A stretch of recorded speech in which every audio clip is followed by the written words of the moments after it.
Hi, everyone. Thank you so much for joining us. My name's Darla Bardine with the National Network for Youth, and you have joined us for our webinar on the Runaway and Homeless Youth and Trafficking Prevention Act of 2019, HR 5191, and S2916. Those are the numbers for the House bill and the Senate bill.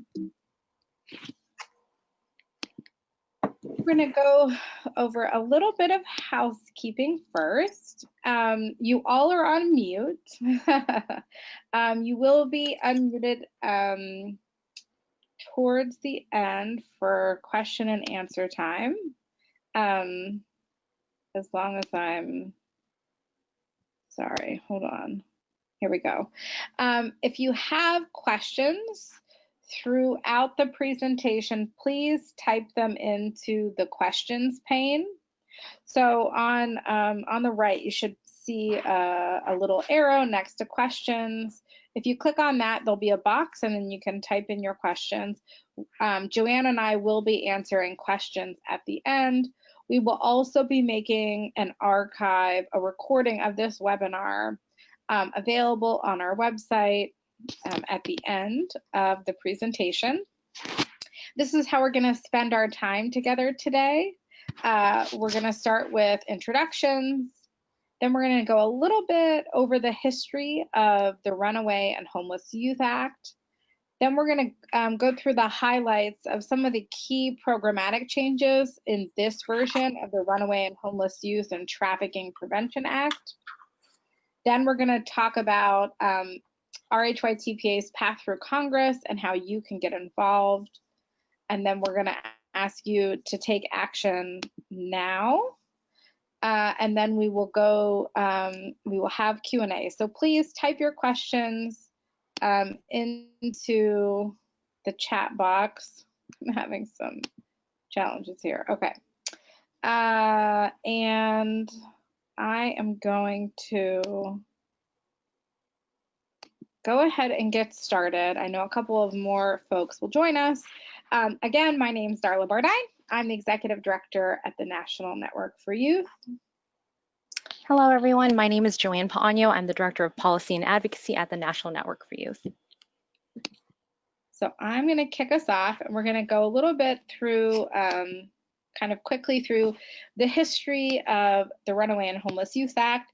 It has been around since 1974. It first became law as the Runaway Youth Act in 1973. It's Title III of the Juvenile Justice and Delinquency Prevention Act. And this first law, the Runaway Youth Act, really just authorized funding for what we call our basic center programs. It was reauthorized again in 1977, and it broadened its scope a bit, and it funded 10 regionally based organizations, also known as coordinated networks. They were actually all 10 regionally based networks that were part of the National Network for Youth. So our history and our structure has changed a bit over time. In 1980, the title changed. The TLP program, so our Transitional Living Program, was actually started in 1988. And there was a specific drug abuse prevention services program for RHY in 1989, and a lot of anti-gang work also in 89, and throughout the 90s that work continued. Some other key, so the Runaway and Homeless Youth Management Information System was established in 93. Also, home-based services started being developed, tested, and documented as models in 1993. The Street Outreach Program was actually first established in 1994. And then in 99, Basic Center Program and Transitional Living Programs were actually placed into a consolidated program, which we see in the appropriations bill as consolidated runaway RHY programs. So now we're into the 2000s. This is a rapid historical review, but it can be very helpful. So the Bush administration doubled funding for the Transitional Living Program and sought to specifically target funds for pregnant and parenting youth. Positive youth development was really a strength-based approach that was developed and tested among RHY providers in the early 2000s. And then formally in 2003, the Runaway and Homeless Youth Act was modified to add maternity group homes within transitional living programs. And so 2008 is when the Reconnecting Homeless Youth Act was enacted. And this was the most recent full comprehensive reauthorization of the Runaway and Homeless Youth Act. In 2008, HHS started funding rural host home demonstration projects for basic center program services. And then also that year in 2008, FISB launched the Runaway and Homeless Youth and Training and Technical Assistance Center. And then 2009, HHS began some rural homeless youth demonstration projects for transitional living programs in rural communities. So then in the more recent future, there was the Street Outreach Data Collection Project in 2012, and then funding the creation of the 3040 Blueprint, creating a blueprint to reduce LGBTQ youth homelessness. RHYTPA merged with HMIS, which is the HUD data management system, in 2015. And then in 2016, HHS began some transitional living program special population demonstration projects, which funded 9 grantees over 2 years to support LGBTQ, runaway and homeless youth, and young adults aging out of foster care. And then in 2017, the Family and Youth Services Bureau, which is who administers the Runaway and Homeless Youth Act program at the U.S. Department of Health and Human Services, they launched the National Clearinghouse on Homeless Youth and Families as a national resource for organizations that support both the runaway and homeless youth and their families with programs and services. So that's a little bit about the history. I think it's helpful to kind of know the rich history of the Runaway and Homeless Youth Act. And so bringing us up to today, so the most recent congressional action, and this is just what Congress has done. Like I showed on the previous slide, 2008 was when we had the last full programmatic reauthorization. In 2017, the Runaway and Homeless Youth Act had a short-term 2-year, what we call a straight reauthorization. This was part of the full comprehensive reauthorization of the Juvenile Justice and Delinquency Prevention Act. When we say a straight reauthorization, that means there were no programmatic updates. It was just a short-term 2-year reauthorization. It was part of a deal that we made. And then just last week, we did have the Runaway and Homeless Youth and Trafficking Prevention Act reintroduced. So it is the Runaway and Homeless Youth and Trafficking Prevention Act of 2019. This bill would fully and comprehensively reauthorize the Runaway and Homeless Youth Act program. And what we mean by that is that it would make actual updates to the Runaway and Homeless Youth Act programs. This slide just shows you how fluid homelessness is as an experience for young people. It can look like being on the street or in the car, staying in a shelter. It can also look like couch hopping, temporarily staying with others because you have nowhere else to go, or staying in motels or hotels. These are some words that one of our young leaders wanted us to share on their behalf. My Runaway and Homeless Youth program helped me by making sure that I knew I was a young person, even though I lacked housing. They made sure I knew I could do everything someone with stable housing could. I have been through a lot in my life, and I want others to hear my story. Advocating for policies to stop homelessness means a lot to me. It is a way for my voice to be heard and to help others with their voices being heard. Advocacy means I can help others get help or try to help them access resources. And this is from one of the members of our National Youth Advisory Council. So now let's jump into the details of what is in the Runaway and Homeless Youth and Trafficking Prevention Act of 2019. What changes would this bill make to the existing program if it were to be enacted into law? So like I mentioned before, the Runaway and Homeless Youth and Trafficking Prevention Act is the most comprehensive reauthorization bill of the Runaway and Homeless Youth Act to date. So these are some of the key updates that would be across all of the direct service runaway and homeless youth grants. So these are the changes made to Basic Center Program, Street Outreach Program, and Transitional Living Program. So grants would be issued every 5 years, and so they would be staggered every 2 to 3 years, so that you wouldn't need to wait, a provider wouldn't need to wait 5 years to apply for a grant. Geographic distribution will be considered when issuing grants. Programs are to provide training to staff on human trafficking, trauma, sexual abuse, and assault. There is a comprehensive non-discrimination clause, so that there would be mandatory non-discriminatory practices. Also, the amount per year of the grant award would go up to less than $225,000 if the total Runaway and Homeless Youth Act program was funded by Congress at less than $200 million, which it always has been. So right now, the amount is less than $200,000. It would go to less than $225,000 per year.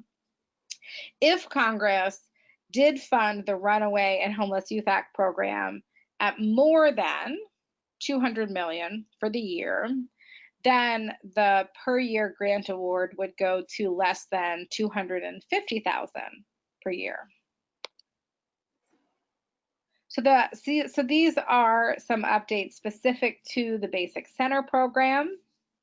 So it would increase the allowable length of stay from 21 to 30 days, or the maximum allowed by state law, whichever is higher. It would also increase the number of beds from 12 to 20. There is a built-in exception, is when state law or regulations that allow for higher maximum to comply with licensure requirements.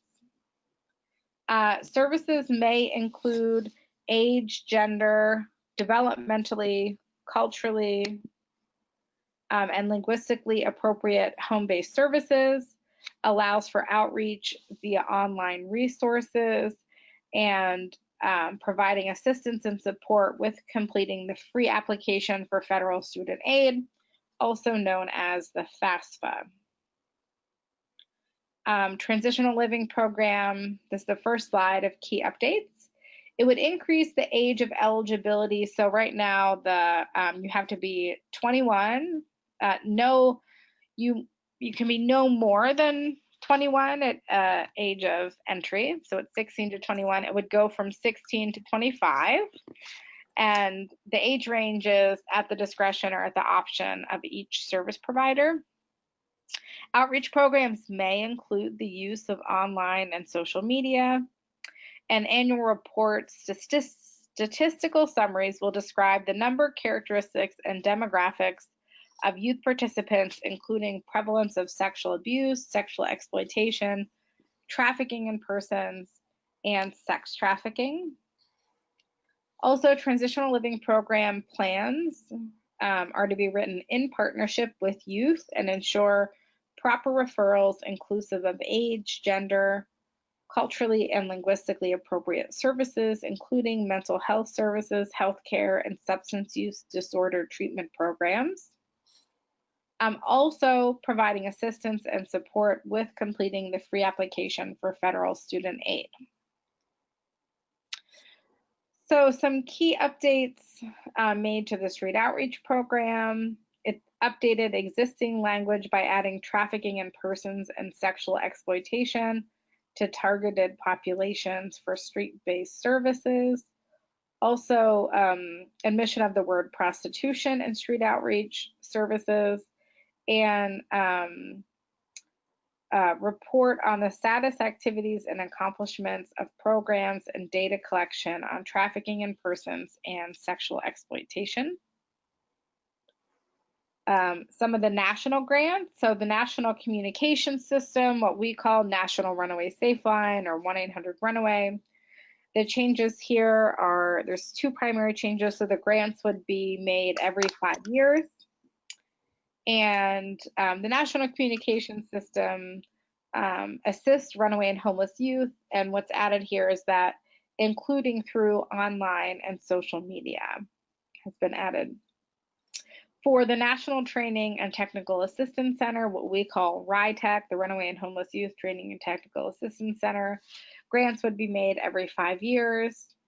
The training and technical assistance would need to include on-site and web-based techniques, and priority training topics would include the behavioral and emotional effects of violence, trauma, sexual abuse, sexual exploitation, and sex trafficking. A change in the authorized appropriations. So the consolidated runaway and homeless youth programs, which are the basic center programs and transitional living programs, would be $225 million for fiscal year 2020, and such sums as may be necessary for each fiscal year through FY 2025. Street outreach would be $75 million for fiscal year 2020, and such sums as may be necessary for each fiscal year through 2025. It also includes $2 million every 3 years for periodic estimates. And so to break it down, our current authorized appropriated amount is $152 million for our short-term reauthorization. Before that, it was $165 million. This bill would put the Runaway and Homeless Youth Act at $300 million annually, with periodic estimates of $2 million every 3 years. And obviously, an important distinction to note is these are just the recommended funding levels in this bill. This is not, appropriations is a separate process. So this is the amount suggested by our champions of this program, but the appropriators would need to agree and then actually put this amount of money in the appropriations bill. What I can share with you is that having an increase in authorized amount is very persuasive to appropriators. So we ask for increased funding, as I'm sure most of you on this webinar know. We ask for increased funding for the Runaway and Homeless Youth Act every year.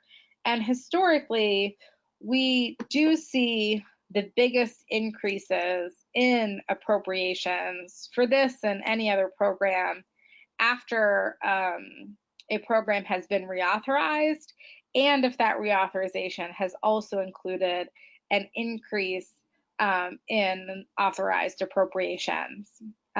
This is the first Runaway and Homeless Youth and Trafficking Prevention Act that has included an increase in authorized amount.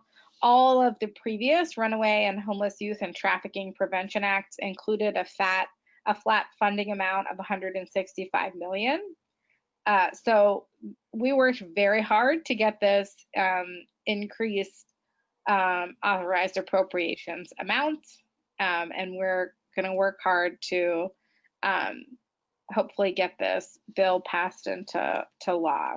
So another quote from one of our young leaders: the Runaway and Homeless Youth Act addresses the disconnect that I felt. It's specific to the needs of youth who have experienced homelessness through their family, the foster care system, and the juvenile justice system. I have a voice. I am empowered to share my story in a way that I haven't before. That is one of our, another one of our members from our National Youth Advisory Council. So now I am gonna hand it over to Joanne, our Director of Policy and Advocacy. Thank you, Darla. So for this portion of our webinar, I'll be sharing more on where we currently are in the legislative process. We'll then transition to targeted strategies for engaging with congressional offices to build relationships both on Capitol Hill and in congressional districts for folks who will be taking charge and advocating for RHYTPA from home in your own districts. Joanne, did I mess up? I've made you the presenter. No worries. Can we please go to the screen that you are currently on, and then I can just ask to switch it over slide by slide if that works. It's showing your screen now. Okay. So let me pull that up.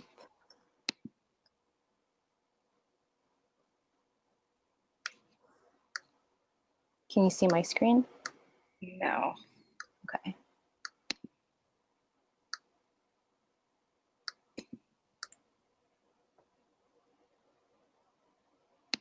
Here, here we go.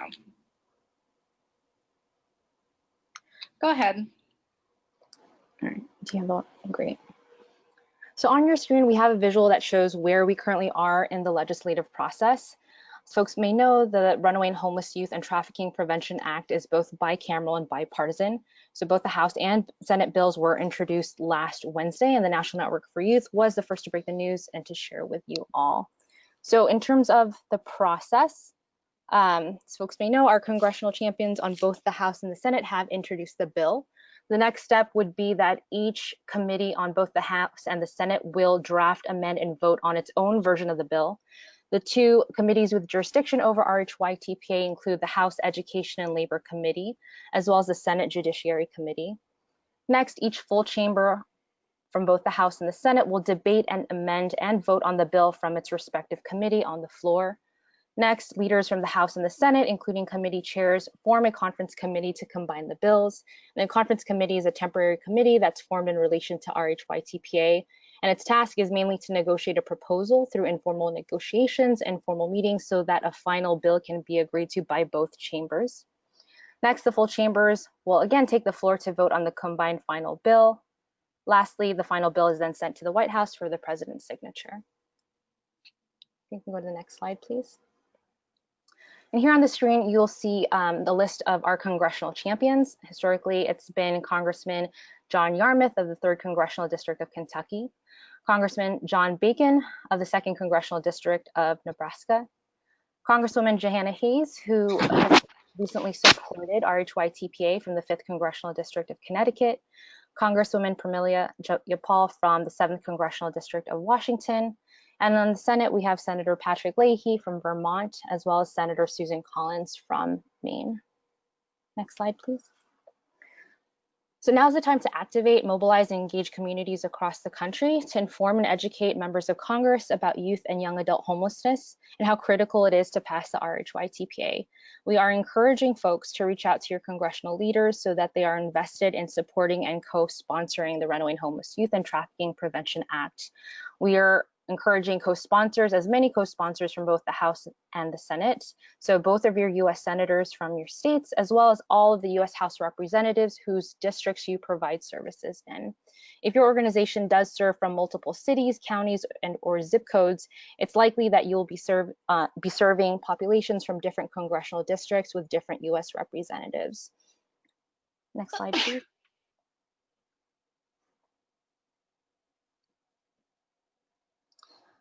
Again, just kind of uplifting the importance of the committees with original jurisdiction over our bill. It's the US Senate Committee on the Judiciary, as well as the US House Committee on Education and Labor. Next slide, please. And here we've mapped out exactly where members from both the House Education and Labor Committee and the Senate Judiciary Committee are located.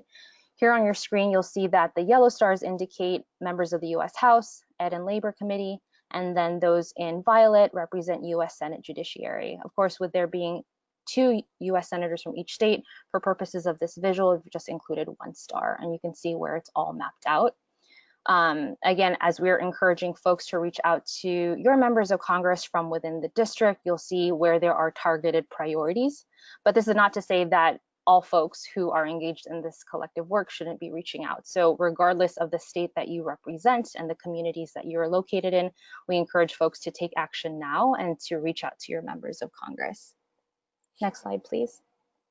And if you're unsure of who your House representative is, because yes, we understand that it can be complicated when it comes to district lines and boundaries, we have included an image of the website on www.house.gov, where you can actually locate your representative. And it's a really easy process. It's just a matter of typing in the zip code of your organization. And if you do serve from multiple counties, zip codes, districts, be sure to include the address and zip code for each site and program, and it will list out who your member of Congress is on the House. And so the next slide just emphasizes the importance and the value of dual advocacy, both from Washington, D.C. and from the state and congressional districts. In Washington, D.C., we do have the opportunity to engage in face-to-face time with congressional staffers and or members of Congress on Capitol Hill. On average, congressional staffers have about 27 to 28 meetings, so it's key to really try to engage them from the very onset. And we start this by disseminating educational materials to build those relationships. The National Network for Youth is always up to date in sharing our fact sheets, state-specific program information, research, and other resources with congressional staffers so that we are able to provide that information front and center. It's also an opportunity to establish and cultivate relations with congressional staffers during peak times, such as now in the moment of passing the Runaway and Homeless Youth and Trafficking Prevention Act. And the National Network for Youth is seen as leading experts on policies. In terms of advocacy from the state and congressional district, which is equally as important, face-to-face time with district staffers at home from your communities is also key. It's an opportunity to engage in program site visits to show the value and direct impact of RHY programs. It's an opportunity for members and staffers to witness and experience RHY programs firsthand, so everything from walking the halls, of your program to seeing the impact of your programs. And lastly, RHY programs are seen as leading experts on both impact and services with direct connections to those populations served. Next slide, please. So at the National Network for Youth, we believe in prioritizing targeted services to individuals currently experiencing homelessness and ensuring that policymakers understand the overall need, which allows us collectively as a field to interrupt the cycle in which young people experience homelessness, fail to receive needed assistance, and become adults who experience homelessness, often with their own children. And we've shared a visual that really encompasses this model and this framework that we actively engage in, and that youth-centric systems work, and we know that they change lives. Next slide, please. And so turning to the next segment of our webinar, I will be sharing how you can act now and engage in advocacy activities from home within your district. You may have seen some of our social media tiles that we've been sharing on Twitter as well as on Facebook, past the RHYTPA, Home is More Than Housing. For those folks who do receive copies of our e-newsletters, you may have also seen our social media toolkit, where we do have other available social media tiles that you are welcome to share, along with pre-made hashtags and also talking points. So we've made it really easy, just all within the click of one button. Next slide. Here we've also outlined the different forms of advocacy that can take place within the district, everything from district meetings to social media advocacy, engaging in site visits, writing op-eds and letters to the editor of your local papers and publications, writing blog posts and sharing blog posts, as well as emailing your member of Congress. Next slide, please. And so here we're going to outline the value and impact of writing to your member of Congress. Sending an email to your member of Congress brings attention to the numbers of youth, young adults, and young families experiencing homelessness from within your communities.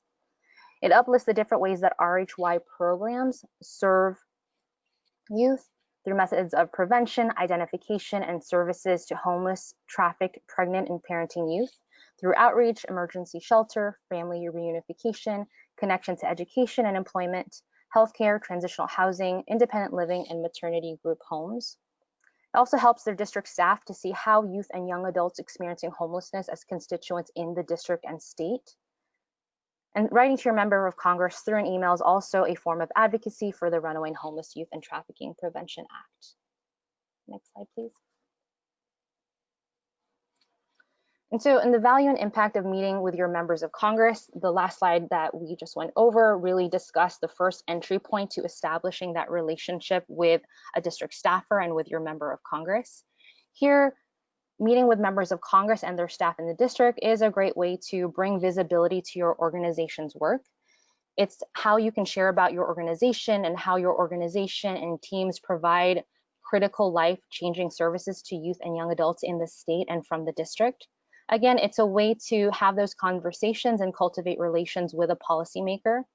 It's also a way to share personal stories of homelessness, healing, hope, and resilience. And it's also a form of advocacy, again, for the Runaway and Homeless Youth and Trafficking Prevention Act.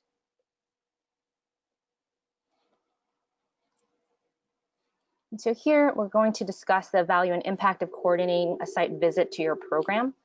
Inviting your member of Congress brings attention to your organization, and it allows them to see, hear, and witness the details of your organization's programs. So for those RHY funded programs, of course, we're talking about basic center, street outreach, transitional living programs, as well as maternity group homes. It also helps congressional staffers and their bosses connect the dots between people, data, stories, and policies to help them visualize how policies impact people directly. And lastly, of course, it's understanding the importance of passing the Runaway and Homeless Youth and Trafficking Prevention Act.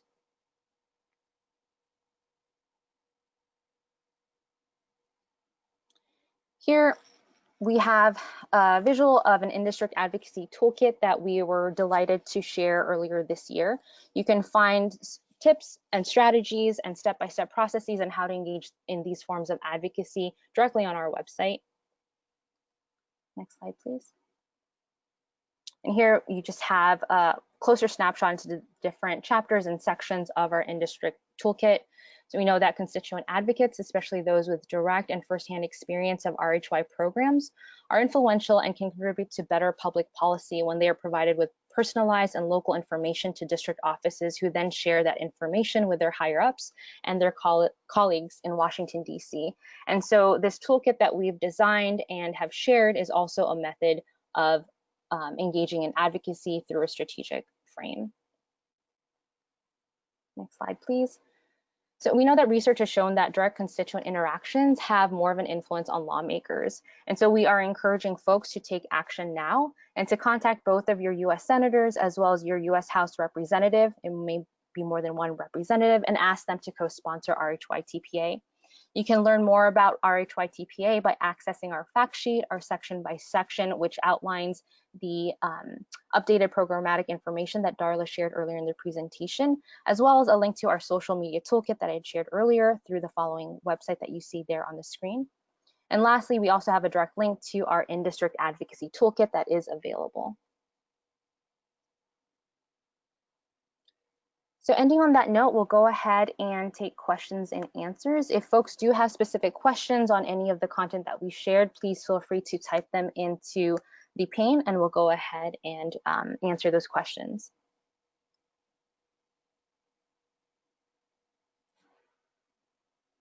Did folks enter any questions into the question box? I'm not seeing any right now. Let's give folks a moment. Okay, here I see. I see one question. So from Karen Romero, you asked if it includes labor trafficking, and it does. So the definition of trafficking in persons, which is included throughout the bill, does refer to both sex trafficking and labor trafficking.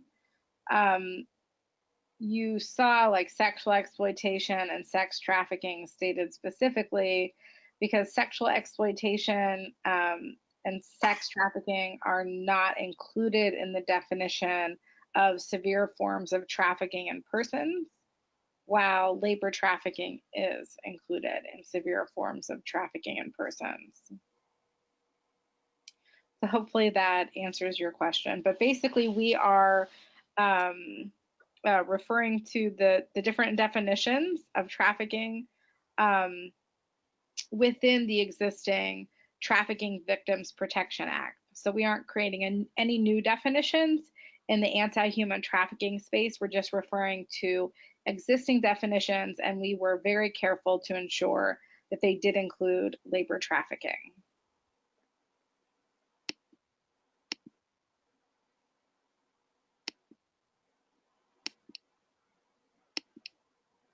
And yes, Hannah, we this recorded webinar and this PowerPoint presentation will be available on our website. You'll be able to get it on our Runaway and Homeless Youth Trafficking Prevention Act Advocacy Center.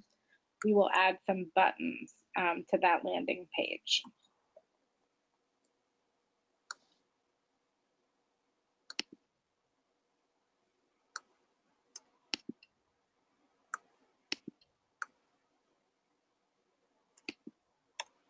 And for folks who are interested in seeing everything from the RHYTPA fact sheet to our updated section by section, as well as an advocacy email template that you can use to reach out to your members of Congress, I have included a link there in the chat box for everyone.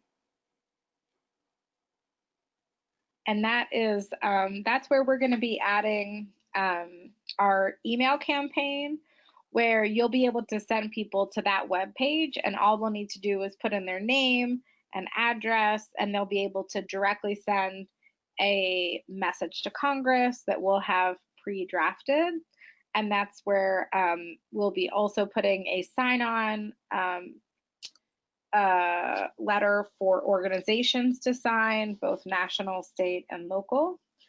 So that really is the website that Joanne shared. That is really where we will be keeping everybody up to date and adding more links and more ways for folks to get involved in advocacy for the Runaway and Homeless Youth and Trafficking Prevention Act.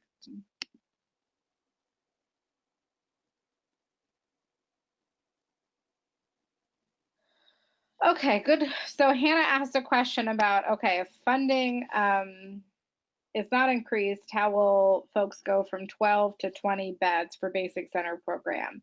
So funding actually would increase to $225,000 from $200,000 if this bill is enacted into law. And right now, and the 12 to 20, it's an allowable use. It's not mandatory. So when a organization applies for funding for a Runaway and Homeless Youth Act grant, they say, you know, how many youth they're going to serve per year, how many beds, all of that. But they have to comply with kind of the broader parameters around this program. So we have providers who get other money, whether it's from state, local, philanthropic, and the actual program itself may have 20 beds for young people within the structure. But right now, they can't receive basic center program funding if they have more than 12 beds within a structure.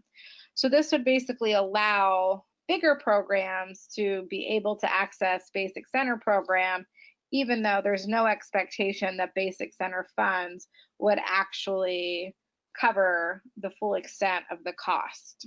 So it's more of kind of an allowable program structure as opposed to a requirement. So the different demonstration projects, Peg asked the question if the special population demonstration projects would be continued. So right now, under current law, and if RHYTPA were enacted, HHS, so the Family and Youth Services Bureau, who administers the Runaway and Homeless Youth Act program at the U.S. Department of Health and Human Services, they are permitted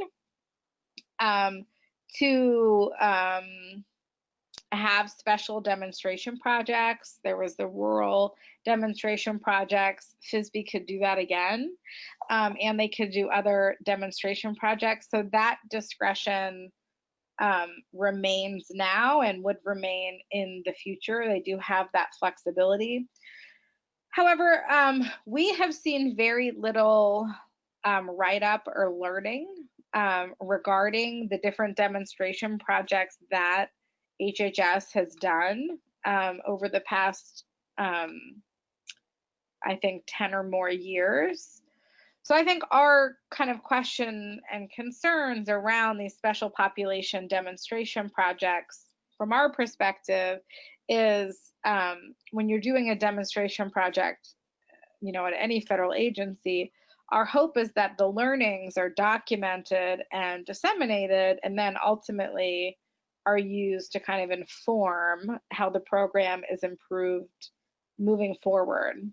My understanding is that, some things were learned in the different demonstration projects, and that really translated to pushing certain training and data requirements through RHYTPA and the RHYMIS HMIS integration.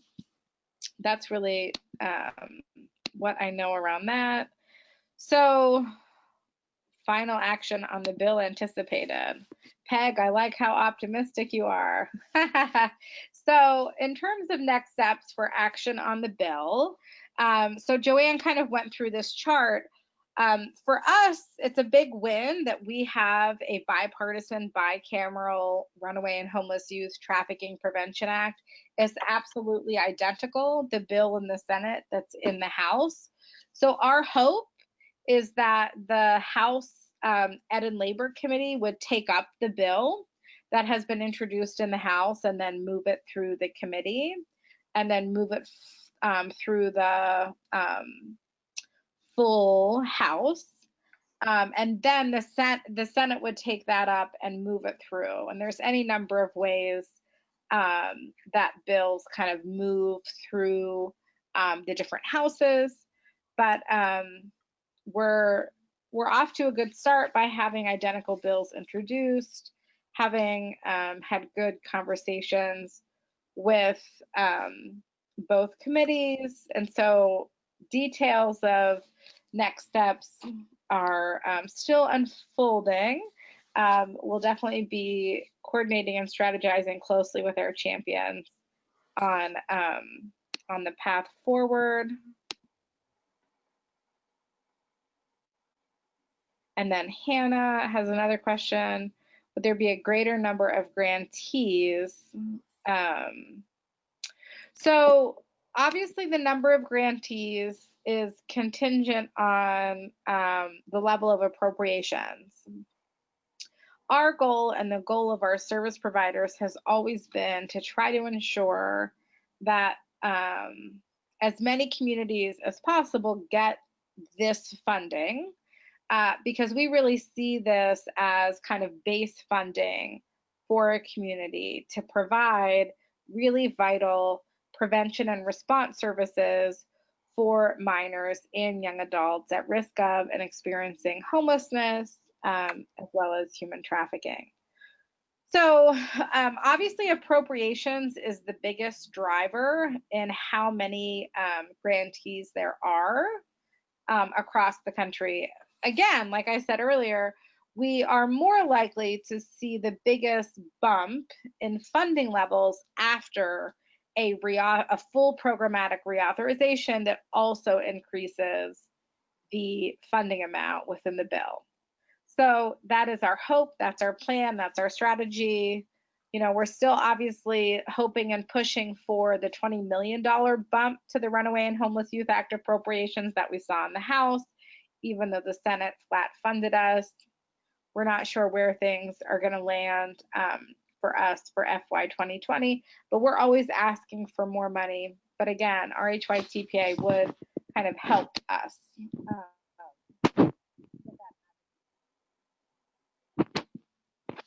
So yes, any demonstration projects, FOAs are released and it's on grants.gov. so that they're made publicly available. We do put out through our MailChimp, our e-newsletter, we do put out any type of funding opportunities through there. So I would, if you're not already, Peg, if you're not already signed up for our e-newsletters, you can go to our website and you can sign up for our e-newsletter list there, and we would definitely let you know.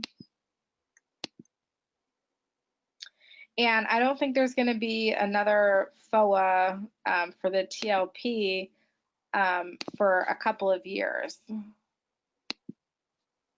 But again, you can sign up on grants.gov. You can get notices of funding available, and you can also sign up to receive our e-newsletter, so you'll know of those opportunities. Keep those questions rolling in if there are more. We'll wait just a couple of more minutes.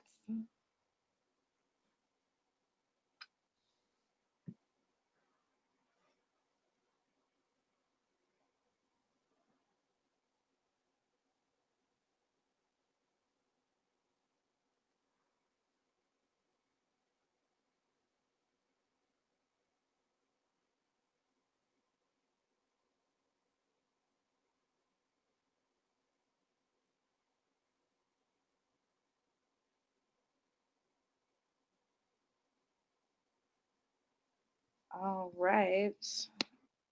Oh, here we go. No, this, no, there would be, Peg asked a question if there would be any changes to the FOA review process as a result of this authorization. And no, this authorization, it doesn't get into, well, none of the bills have ever gotten into the grant review process. The only minor tweak or update, and it's not really the grant review process. The only thing that was really added that's somewhat relevant to your question is that geographic distribution needs to be taken into account when grant awards are being made. But that's not a process change.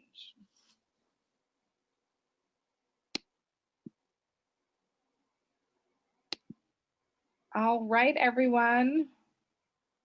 If you have any other questions, please feel free to email Joanne or myself. And please stay tuned. Make sure you're on our e-newsletter list, and also that you frequently check our RHYTPA Action Center. We also did want to let everybody know that our annual National Summit on Youth Homelessness will take place March 2nd through the 3rd in Washington, D.C. Also on March 4th, we have an optional training day that you can add on to your summit registration. This is a certificate in human trafficking training program specifically tailored for runaway and homeless youth providers. We've partnered with the McCain Institute to provide this training. If you attended and earned our certificate on human trafficking in March of this year or in October in Phoenix, then you are eligible to take our second course, which is practical applications. If you haven't yet taken our first training, then you can take foundation. So we do offer 2 full courses. They're at the same exact time, but again, you need to take foundations before you can take practical applications.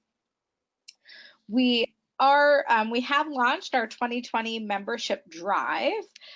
So we do encourage all organizations to become a member of the National Network for Youth for 2020.